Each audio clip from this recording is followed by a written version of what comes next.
The biggest regulatory battle is happening in South Africa right now. This is the fight between PFTC as well as the government. Today, I'm going to give you all the information surrounding what is happening, and I'm going to remain neutral and put all the sources of my facts in the description of the video below. I will also be reading from my notes to explain to you everything that was stated in courts. I know you think that you know me, but you ain't even seen my dark side.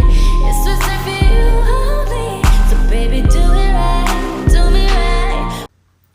This is one of the biggest stories in the firearms industry in South Africa right now. Hello yellow, welcome to another video. You're talking to the Armed Mentor, where we talk everything security industry, firearms, what's happening around the world, etc, etc. And today we're talking about the battle between PFTC as well as government training entities, SASSETA, SAQA, and QCTO.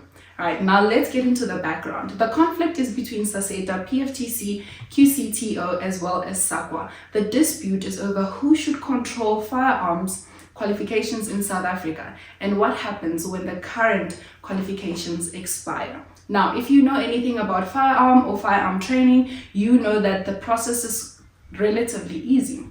You go and get firearm training from an accredited training provider. You receive your statement of results, normally handed out by PFTC, and then you take your certificate as well as your statement of results to the South African Police Services and apply for your competency as well as your license. Now, you cannot apply for a competency or a license without training. That is usually how the process works. Now let's talk about the elephant in the room. The biggest fight is over the qualification 50480. The qualification name is the Further Education and Training Certificate, Firearm Training NQF Level 4. It is a SAQA ID 50480. The minimum credit is 141 and the field is law, military and security, with the subfield being safety and security.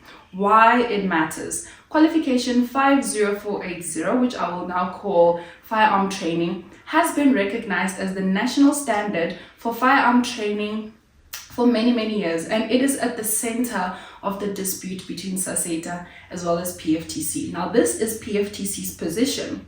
They say that SASSETA's proposed skills program lowers standards, removes meaningful oversight, and threatens public safety and thousands of jobs. These are PFTC's stated concerns. Now, SAQA's position, according to publicly available information, SASSETA is working towards a new qualification framework.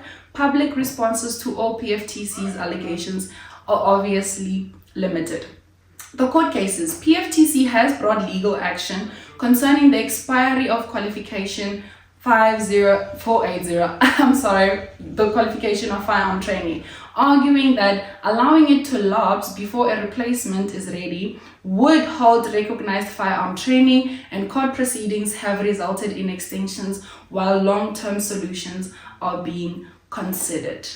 The extension happened in the beginning of this year, where they extended it up until June, and in June they further extended it by 6 months until December. Now let's talk about the potential impact of this legal battle. If recognized training cannot continue, it could affect new firearm owners, sports shooters, hunters, private security companies, firearms instructors such as myself, training centers, and businesses employing armed staff. Jobs could be affected. Over 42,000 jobs across the firearm industry could be affected by this legal battle.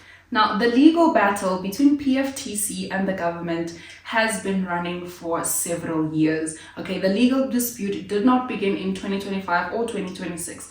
Court papers and public documents show that the conflict has continued from 2020 all the way into 2026. PFTC has published numerous high court documents, affidavits, government responses, legal court orders, and legal correspondence showing that this is a long-running nature of the case rather. And I think this is what is most concerning to a lot of people. When is the legal battle actually going to come to an end? So this legal battle is over administrative law, not gun ownership. Many people assume the case is about banning firearms. It is not. The legal issues mainly concern accreditation, qualification, education law, regulatory authority, administrative decision making, and compliance with the Firearms Control Act and skills development legislation.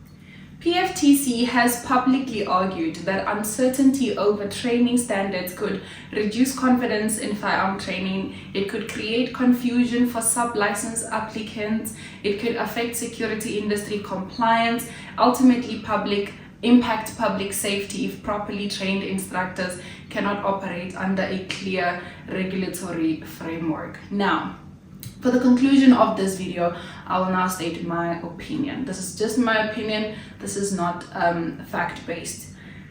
I personally think that the government should just let industry experts do what they do best.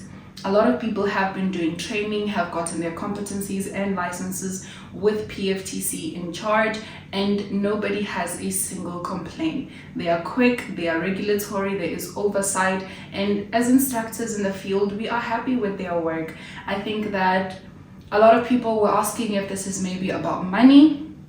I think that there might be an incentive for the government to try and regulate this because of money that is in the industry. However, I should say that we have not yet given SASSETA a chance, and we don't know what new suggestions or ideas they might bring into the field. And so I hope that the legal battle comes to a standstill. I hope that PFTC wins the case. However, if the government does take over, we are all wishing the best, and we hope that our jobs will not be affected by this legal battle. I hope you enjoyed this video. Please like, subscribe, and share this video. Comment down below what you think is going to be the outcome of that case. And from me, I'll see you on the next one. I know you think that you know